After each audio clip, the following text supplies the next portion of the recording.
Muito bom. E tempo é uma coisa que precisa ser discernir.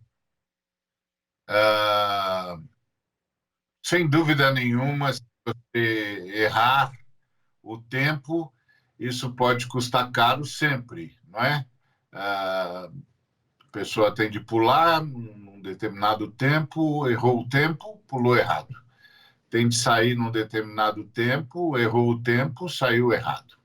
E agora os nossos governadores estão dizendo que é tempo de voltar para as ruas, reabrir o comércio e, as movimentações já começaram, as aglomerações já voltaram e temos aí toda essa questão de como essas pessoas ficarão no transporte público. E a pergunta é tempo para isso? É realmente tempo para isso? Vamos conversar sobre isso daqui para frente.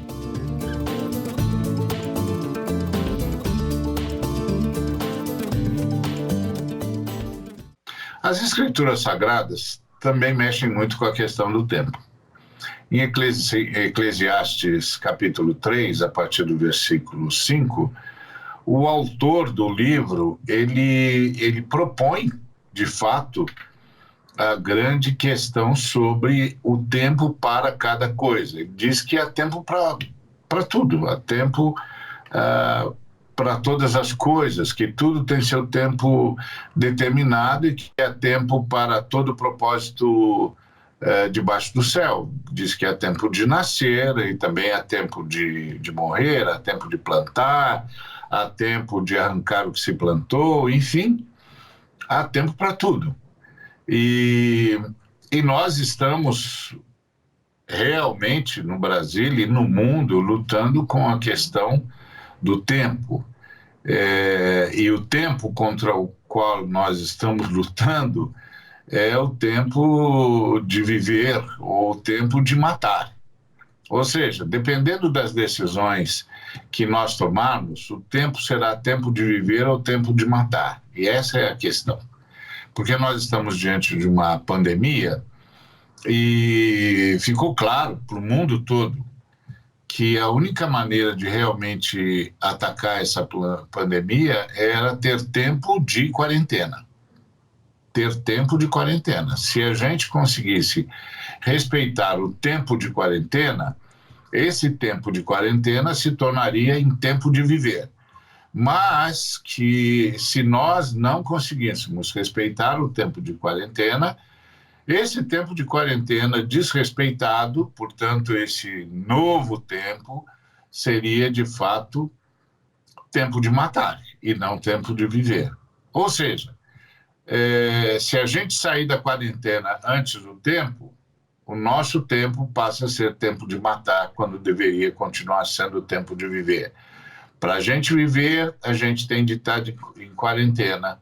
Se a gente não respeitar o tempo da quarentena, se a gente sair da quarentena antes do tempo, o tempo que seria de viver será tempo de matar ou tempo de morrer. É interessante que um dos dados que vieram à tona recentemente é uma reportagem da BBC. E é alarmante. Diz que o Brasil deve superar os Estados Unidos em número de mortes de Covid-19 no dia 29 de julho. E essa projeção da BBC foi usando um dos principais modelos matemáticos que são usados pela Casa Branca para suas projeções estratégicas. Ou seja, não era tempo de sair da quarentena. Não era tempo de sair da quarentena. E sair da quarentena antes do tempo vai significar para nós que o tempo que a gente tinha separado para viver, agora a gente está usando para morrer. A gente para morrer e os governantes para nos matar. Por quê? porque a gente vai superar os Estados Unidos da América, que é a nação com maior número de mortos pelo Covid-19, em um mês, mais ou menos. Daqui um mês, a gente estará nas manchetes do mundo todo e as manchetes dirão que nós superamos a marca estadunidense e que agora nós somos o país do mundo com mais mortes por Covid-19. Ou seja, os governadores, o presidente, aliás, o presidente já dizia isso há muito tempo, os governadores estão dizendo que é tempo de trabalhar presencialmente, nas aglomerações, nas empresas, que é tempo de sair para fazer as compras, que é tempo de abrir o comércio, que é tempo de sair às ruas. Mas as estatísticas dizem que agora é tempo ainda de quarentena, se a gente quiser viver. Então, Davi, é tempo para isso? Boa tarde, Ari. Boa tarde, William. Boa tarde a todos que nos veem. Nós vivemos eu acho que os governadores vivem algumas pressões que não estão dando conta. Uma é a pressão do capital. Os grandes empresários, capitalistas, querem que os mais pobres voltem para morrer, voltem a se arriscar no mercado, porque para eles, na verdade, não faz diferença. Eu estava ouvindo esses dias que o Santander, um dos poucos bancos que temos no Brasil, nesse período de quarentena, aumentou o seu lucro em 10%. Então, eles continuam ganhando dinheiro e não querem parar só nos 10%, querem ganhar muito mais, custe o que custar. Então, essa é uma pressão. A outra pressão que eu vejo sobre os governadores é do ano eleitoral. É um ano em que vários vão tentar se eleger para as prefeituras, eles ou seus aliados. E aí, quem financia essas campanhas está dando o sinal vermelho, dizendo, olha, não vai ter dinheiro para a eleição, vai ter dinheiro para a campanha. Então, essa é uma pressão. E a outra pressão que eu vejo é da própria população. Infelizmente, nossa população, principalmente a mais vulnerável, não obedeceu à quarentena desde o início. E com razões até. Quem mora numa casa pequena com 6, 7, 10 pessoas, como é que vai fazer isolamento social? Quem não tem o dinheiro para comprar a comida, como é que vai fazer o isolamento social? E também uma questão de rebeldia mesmo, de falta de consciência. Eu ando, às vezes, quando preciso sair, e vejo as pessoas que têm a casa para se isolar, têm o recurso para ficar em casa, mas preferem estar aglomerados em festas na casa de amigos e parentes, ou no boteco que abre meia boca, meia porta, ou nos encontros na rua mesmo. Enfim, há a falta de cooperação e de autodestruição da própria população. Nós não estamos em tempo de voltar para a rua. Era hora da gente sofrer um pouco mais a ansiedade e nos guardar dentro de casa. E é interessante, você estava falando aí do Santander, que teve um ganho de 10%, e 10%. Mesmo assim demitiu pessoas. Demitiu pessoas. Ou seja, a pressão do capital que você falou.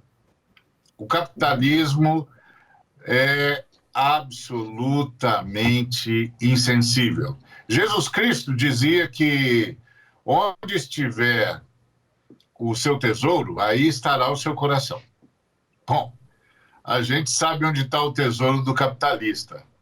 Então não adianta procurar o coração dele em nenhum outro lugar. Não vai achar. Não vai.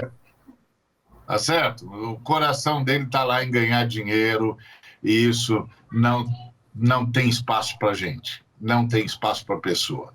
Então, é tempo que devia ser tempo de viver e está se transformando em tempo de morrer. No nosso caso, que vamos sofrer a abertura, e no caso do governo, ou dos governos, vai ser tempo de matar. Finalmente, concordaram com o presidente da República e entraram todos no mesmo time que escolheu matar para ganhar. E aí, Wendel? Bom dia e boa tarde para aqueles que nos veem pelo YouTube. Bom dia para aqueles que estão nos vendo pela TV. Infelizmente, Ari, estamos em dias... Na realidade, vivemos dias sem precedentes na nossa história, né? Nunca a nossa geração viveu o que vivemos hoje. Para esse tempo, temos a necessidade de sabedoria e responsabilidade. E a sabedoria que eu me refiro é no sentido comum mesmo, né? Aquela qualidade de sensatez, prudência, virtudes que faltam hoje aos nossos governantes, como ética e principalmente compaixão. E a gente sabe que tem várias fontes de saberes. E a que a gente utiliza aqui é a das Sagradas Escrituras como cristãos, ou seja, a Bíblia Sagrada. E o texto que tu leste diz que tudo tem o seu tempo determinado. Ou seja, a sabedoria bíblica, a partir do pregador do Eclesiastes, diz que há tempo para todo propósito debaixo do céu. E dentro da sabedoria, diz que o ser humano só dispõe do momento presente para agir. E só pode fazer uma coisa ao seu tempo, né? Ou seja, as nossas atitudes devem respeitar determinadas ocasiões. Tem que ter tempo correto, a maneira correta de agir em todas as coisas. Nesta reflexão mesmo de Eclesiastes capítulo 3, diz que existe o tempo para tudo, inclusive essa sabedoria nos ensina que existe um tempo para abraçar, porém existe o tempo de afastar-se de abraçar. Ou seja, existe a ocasião de que essa ausência física ela não caracteriza falta de cuidado, mas na realidade é uma manifestação de amor.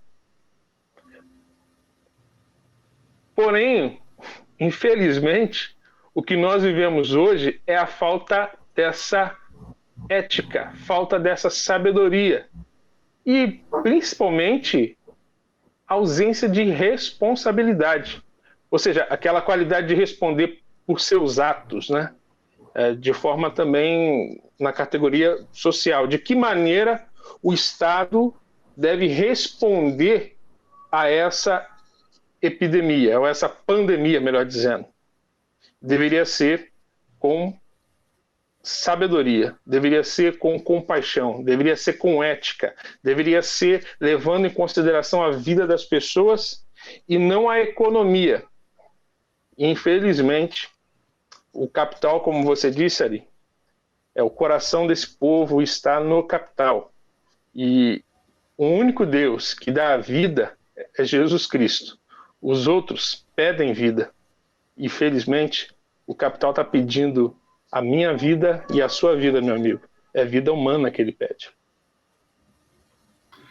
Muito bem. Vamos entrar agora num rápido intervalo e voltamos para debater essa questão. Afinal, é tempo mesmo para isso? daqui para frente.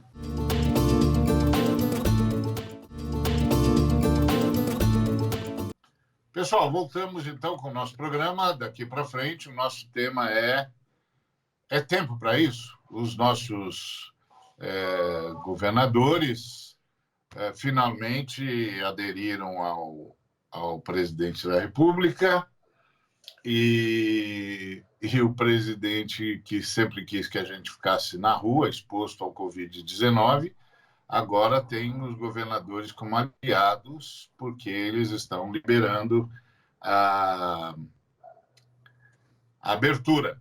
Não sei se isso é uma abertura, se a gente pode chamar isso de abertura, a tal flexibilização, mas o fato é que, ao mesmo tempo em que os nossos governadores agora concordam com o presidente da República e começam a abrir o comércio e a chamar todo mundo de volta para as atividades, ao mesmo tempo em que isso aconteça, ou acontece, as estatísticas dizem que nós estamos entrando no ponto mais alto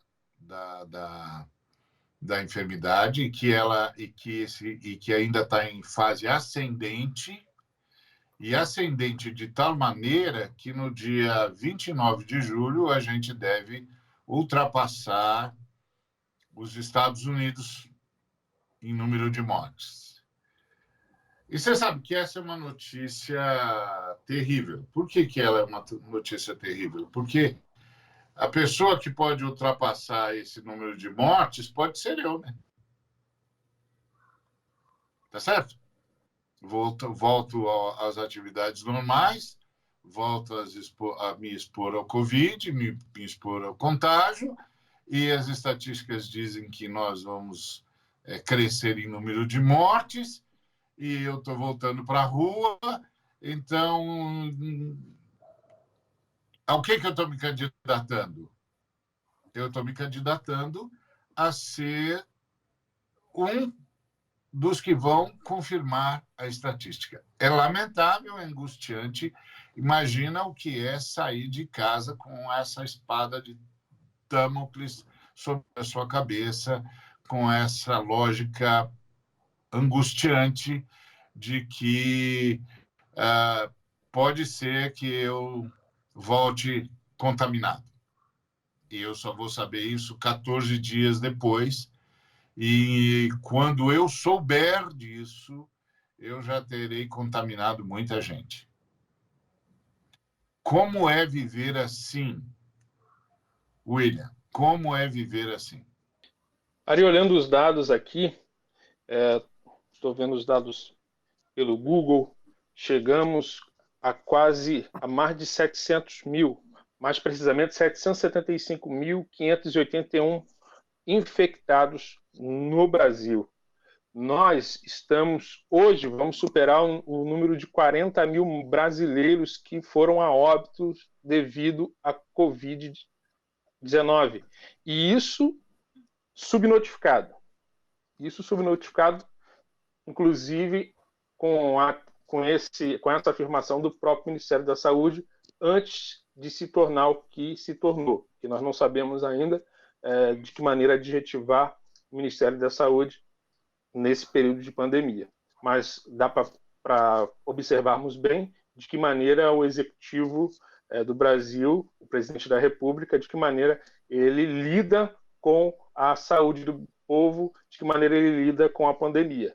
No momento que mais necessitamos, nós não temos o Ministério da Saúde, nós não temos um Ministro da Saúde. E o Ministério da Saúde está da maneira que está.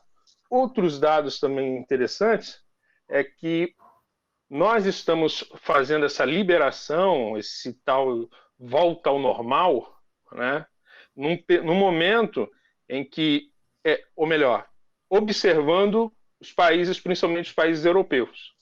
Porém, os países europeus fizeram isso com 50 mil testes por milhão de habitantes, no mínimo. 50 mil testes por milhão de habitantes, no mínimo. Enquanto o Brasil faz 4.300 por milhão de habitantes. E eles liberam fazem essa liberação a partir do momento em que eles contam 1.000 pessoas diárias infectadas. Enquanto hoje, no Brasil, nós estamos na casa de 30.000 pessoas infectadas diariamente. Para você ver o momento que nós encontramos. Enquanto a Europa começa a abrir, e não todos, os países que não adotaram o lockdown, eles ainda não se abriram. Mas os países que começam a se abrir, eles abrem fazendo testes e mais testes, e com essa realidade, tendo essa ascendência diária, tendo um número de até 1.000 pessoas infectadas por dia. Mas a realidade do Brasil é que nós estamos subindo e chegamos a 30.000 pessoas sendo infectadas diariamente. Que absurdo. Nisso tudo a gente consegue ver o tamanho do erro que está sendo cometido. Tamanho do erro que está sendo cometido. Aliás, o Brasil montou uma verdadeira equipe de militares para comandar o Ministério da Saúde, que são seres humanos especializados em guerra. E, é óbvio, não preciso nem elaborar muito isso, é óbvio que esse QG de militares plantado no Ministério da Saúde está perdendo a guerra para o Covid-19. Está muito claro isso. Estão perdendo a guerra. A menos que a guerra não seja com Covid-19, e sim com os pobres, pretos, vulnerabilizados, marginalizados, a menos que a guerra seja contra estes. Porque estes, sim, estão morrendo em massa. E aí, Davi, como é que explica que os militares não conseguem ter estratégia, se a especialidade deles é essa? Como explica isso? Como se explica que eles estejam perdendo essa guerra de forma fragorosa? Olha, Ari, eles não entraram nessa para ganhar a favor de nós. Eles entraram nessa para ganhar a favor do presidente que os colocou ali. Inclusive, vários deles são militares da reserva, ou de áreas logísticas, e estão ali para obedecer às ordens. E a gente sabe que o presidente, ele não está engajado com a nossa vida. Está engajado com a vida dele e a vida da família dele. E com um discurso populista, com um discurso autoritário, com tentativas de solapar as instituições que timidamente resistem, mas que ainda estão colocando algumas barreiras para o seu projetinho dele de ditador. Nesse período, eu queria dizer o seguinte, Ari, William e todos vocês. O mal está feito desde o início desse processo, quando nós não tivemos coordenação central e coordenação entre as autoridades para cuidar da população. Alguns isoladamente fizeram alguma coisa melhor, mas faltou realmente governo que pensasse nos brasileiros e nas brasileiras, principalmente os mais pobres. Então, a nossa situação é de redução de danos. O que dá para fazer? O que dá para fazer é pedir. Pedir, pelo amor de Deus, fique em casa. Dê um jeito. E aí a gente vai pede para os governos, claro, que façam alguma coisa, mas pedir também para os atores sociais, aqueles que têm alguma influência na sociedade. Vamos tentar reduzir isso. Pedir para os times de futebol. O Casagrande deu uma entrevista muito interessante essa semana, questionando o presidente do Flamengo. Por que a pressa? Por que a pressa? Por que essa pressa de voltar? Não precisa. Espera um pouco, espera passar. Então, pedir aos times de futebol, que são mobilizadores de pessoas, mesmo que o estádio esteja vazio, o pessoal vai pôr telão na porta do estádio ou nos bares e vai ficar assistindo jogos. Então, sem pressa. Pedir aos líderes religiosos, para que pressa? Para que pressa de fazer culto com todo mundo lá dentro? Para que pressa de fazer missa? Deixa o seu povo, salva o seu povo, mantenha eles em casa. Alguém disse, eu ouvi essa semana, um rapaz do Diese, muito interessante, o Fausto, que ele citou alguém que disse que essa epidemia inaugura o século XXI. Haverá uma nova fase e isso vai marcar todo esse século. Esse evento vai marcar todo esse século. E isso tem a ver com a economia também. Precisamos encontrar outras formas de viver, de ganhar o nosso dinheiro e, principalmente, viver mais simplesmente, viver com menos. Como eu falei do Santander, eu soube que o carro que mais vendeu na pandemia foi o Porsche. O carro mais vendido nesse período foi o Porsche. Quer dizer, gente que tem dinheiro vai continuar tendo dinheiro. E quem não tem vai sofrer mais ainda daqui para frente porque o bolo vai ficar menor. O mundo vai ficar mais pobre. Mas não significa que todo mundo vai ficar mais pobre. Então nós vamos ter que aprender a viver com mais simplicidade, de maneira mais espartana e com mais solidariedade. 30% da renda de quem ganha até R$1.000 são rendas não financeiras, que vêm de solidariedade, de ajuda mútua, de vizinhos, de parentes, e nós vamos ter que incrementar isso, nos ajudarmos e cuidar da nossa vida e da vida daqueles que a gente ama. Essa é uma notícia que angustia, que o Ministério da Saúde é um verdadeiro gabinete militar especializado em lutar pelo presidente.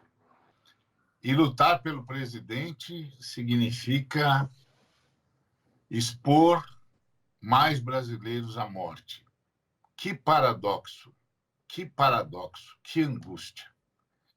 E agora a gente vê os governadores fazendo a mesma coisa. É a pressão do capital, é a pressão do presidente da República, que está mandando a Polícia Federal, ou assistindo a Polícia Federal pressionar governadores. Que quadro! O que resta para nós? O que resta para nós é dizer para você que está conosco aqui no programa, firme, nessa luta que todos nós abraçamos pela vida.